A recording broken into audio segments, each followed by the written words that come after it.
It is my great honor and privilege to address you today on this important topic, which is a very potent weapon for social progress, the question of memory, sites of memory and World Heritage Convention in Africa.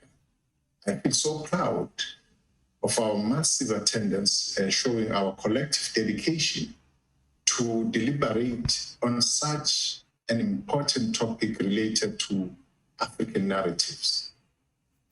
As an African proverb says, and it sums it all, when it says, and I quote, "Until the lions have their historians, the history about the hunt will always glorify the hunter." Honorable ministers, ladies and gentlemen, the year 2021 is a significant year for heritage as declared by the African Union Assembly of Heads of State and Government as the year for arts, culture and heritage, for building the Africa we want. Thus, Africans on the continent and in the diaspora should join in unison to celebrate this special year on the continental calendar. I'm confident that the discussions will go a long way in changing the African narrative, which for many years has been sanitized, and that the declaration will promote our shared heritage for a better Africa, illustrating, therefore, the engagement of our heads of states to profile our culture and heritage during this year. From resistance and liberation heritage in Southern Africa, led by Tanzania, to Kwana Valley, to post-genocide testimonies in Rwanda, to African Renaissance monument in Senegal, Africa is bestowed with sites and places telling our recent political history, as well as places testifying conflictual engagement. Honorable ministers, deputy ministers, ladies and gentlemen, in 2018, the 42nd session of the World Heritage Committee in Manama, Bahrain, I made a commitment that the government of the Republic of South Africa will host an expert meeting on sites of memory World Heritage. My commitment was informed by a pressing need to reflect deeply on the operationalization of sites associated with memories of recent conflict within the framework of the World Heritage Convention on the continent. I was also aware of the divergent and conflicting views and positions on this issue within the World Heritage community, including among African heritage practitioners. The issue at hand is not a simple one, and it's not simple at all.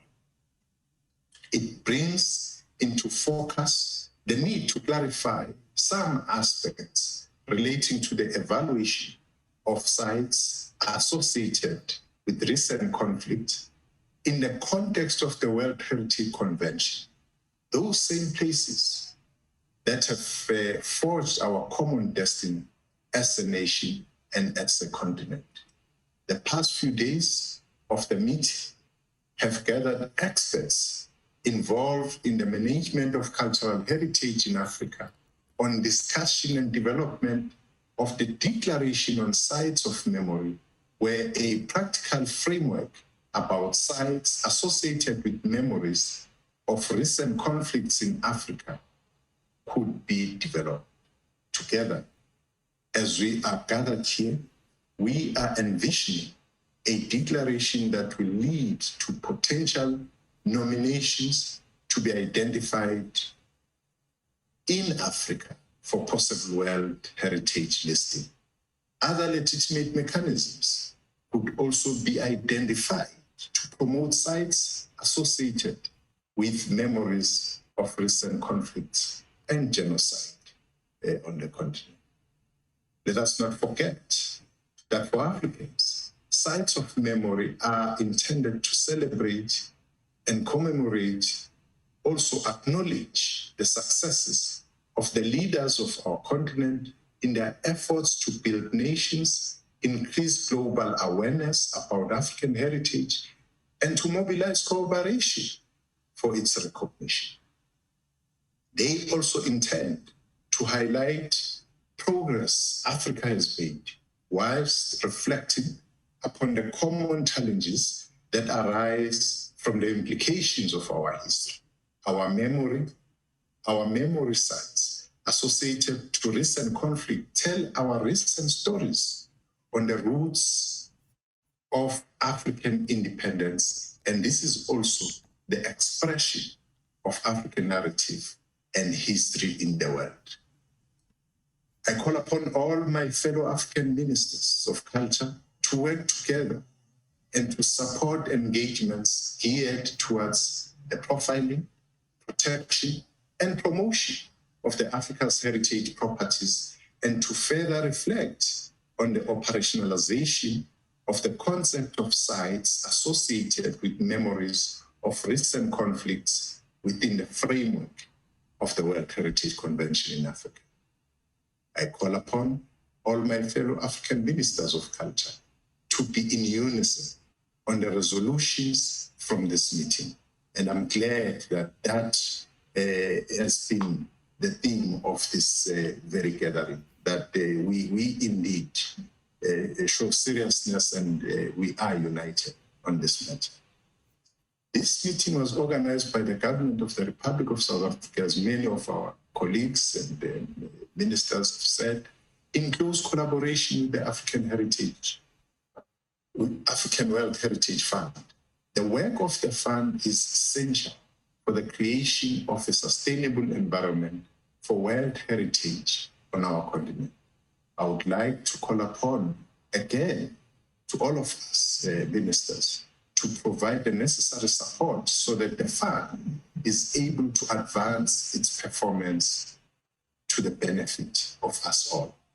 In 2012, the African Union adopted the Charter for African Cultural Renaissance. This is a very important instrument that seeks to spell out the way forward to Africa, to Africa's renewal and Pan-Africanism, as well as stimulating the creative and heritage economy of the continent. Since 2012 to date, we have 15 African Union member states that have ratified it, and as we've heard, now it is in force.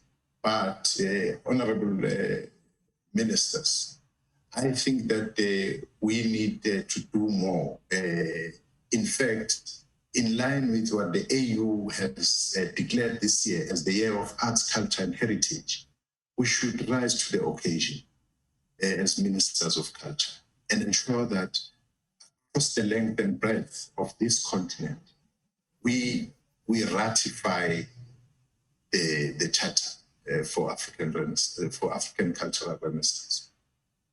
We make a special plea to all of us, all the member states, to facilitate this ratification of the Charter. Our seriousness and commitment as ministers of culture will be judged by history on how, from today's meeting, we rose to the occasion on this matter, particularly in this very year of arts, culture, and heritage. That African Union heads of state and governments adopted this thing this year for 2021, the Year of Arts, Culture, and Heritage.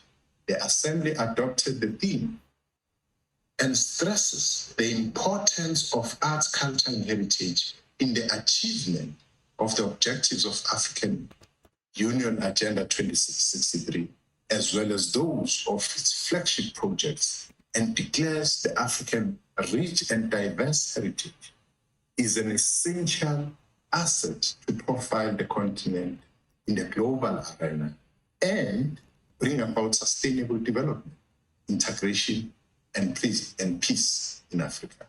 Since 2015, the Republic of South Africa has been hosting Africa Month celebrations in every month of May to coincide with Africa Day.